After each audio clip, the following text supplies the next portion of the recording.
Pagi-pagi sudah ada yang WA saya. Bilang begini, Pak Pendeta, tolong berdoa kasih saya dulu. Karena dalam waktu dekat ada mutasi besar-besaran. Dan ketika terjadi mutasi, saya ke tempat lain, saya tidak memiliki jabatan.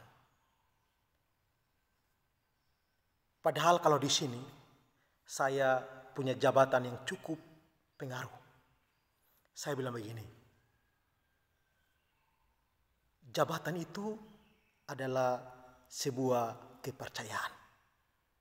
Sedangkan panggilan itu adalah sebuah pemberian, panggilan hidup. Jadi, kalau saya dipercaya sebagai seorang ketua, misalnya ketua klasis dalam gereja, ketua majelis, wakil ketua, sekretaris bendahara, itu merupakan sebuah kepercayaan. Tapi panggilan saya sebagai seorang pendeta, sebagai seorang penatua, sebagai seorang diaken dan sebagai seorang pengajar. Juga di organisasi lain. Misalnya ke Polsek. Itu sebuah kepercayaan. Tapi polisi itu adalah sebuah panggilan. Kepala sekolah. Itu adalah sebuah kepercayaan. Sedangkan guru itu sebuah panggilan. Kepala puskesmas itu adalah sebuah kepercayaan. Tapi tenaga medis, bidan perawat itu adalah sebuah panggilan. Itu harus kita pahami. Orientasi kita bukan jadi ketuanya. Tapi orientasi pelayanan kita ialah jabatan pelayanan. Itu perlu diingat. Lalu saya kasih dia sebuah cerita seperti ini. Judul ceritanya ialah alat-alat tukang. Itu dalam bunyi WA saya kepada dia. Pada satu kali, di ruangan tempat simpan alat-alat tukang, muncullah ide untuk di antara mereka ada yang harus jadi ketua. Supaya bisa mengepalai mereka semua. Lalu bangkitlah gergaji. Gergaji bilang begini, kalau misalnya di antara kita yang mau jadi ketua, saya yang cocok jadi ketua. Karena saya panjang, saya punya gigi, sehingga saya cocok jadi ketua. Lalu Skah bilang begini, lu tidak cocok jadi ketua, karena ketua itu tidak bisa horo orang. Saya yang cocok jadi ketua, karena saya ini kayu dan agak besar di antara kita semua.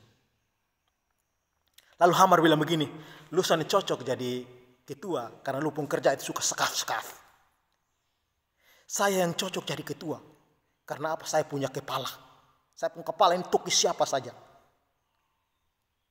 Lalu Paku bilang begini, lu tidak cocok jadi ketua. Karena ketua itu tidak suka tuki-tuki orang.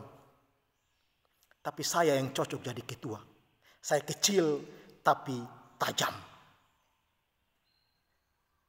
Lalu Meter bilang begini, lu model begitu kalau mau jadi ketua. Lu yang cocok jadi ketua. Saya yang cocok jadi ketua. Karena apa? Saya bisa ukur orang. Ukur orang pun panjang, pendek, lebar. Saya bisa ukur orang.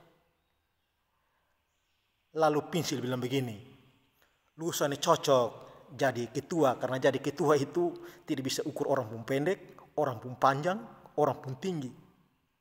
Saya yang cocok jadi ketua, karena saya bisa mencatat semua.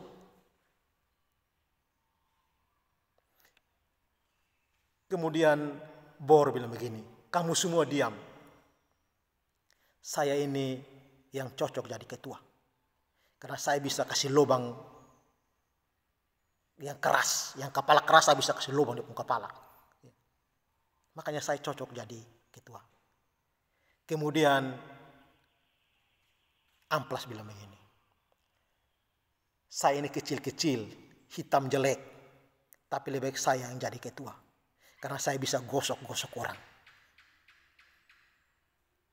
Gergaji marah.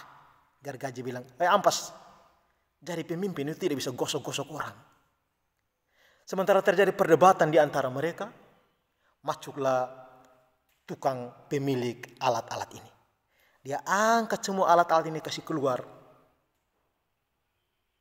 Sampai di luar, dia ambil alat-alat ini untuk membangun sebuah mimbar. Mimbar itu digunakan untuk pelayanan.